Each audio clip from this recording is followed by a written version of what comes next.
Hi everyone, আজকে নিয়ে এসেছি আমরা নতুন একটা গরম গরম স্যুপ। এটা ইনস্ট্যান্ট ঘরে যা কিছু তা নিয়ে বানাতে পারবেন, শীতকাল ছাড়া আপনারা বাকি দিনও খেতে পারবেন গরম গরম।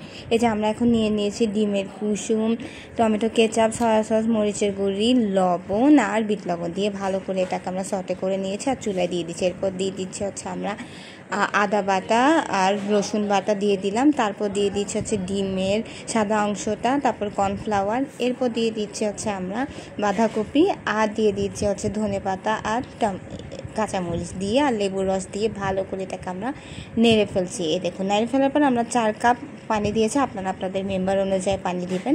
আমাদের বাসায় ফ্যামিলি মেম্বার 4 জন, আমরা সেই অনুযায়ী দিয়েছি। এখন কালারটা আসেনি, আমরা আর একটু কেচাপটা দিয়ে দিয়েছি।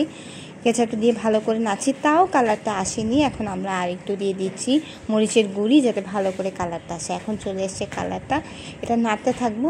এরপরে আমরা যেটা দিয়ে দিব সেটা হচ্ছে চিনি আপনি স্বাদ অনুযায়ী দিবেন। আমি 1 চামচ দিয়েছি বড় চামচে। তারপর এটা ভালো করে নাড়ছি। দেখুন, যতক্ষণ বলক উঠবে না ততক্ষণ নাড়তে থাকবে, নাহলে কিন্তু পুড়ে যাবে। তো এটা হয়ে এসেছে, আপনারা খেয়ে বলবেন কেমন হয়েছে। Bye bye, tata.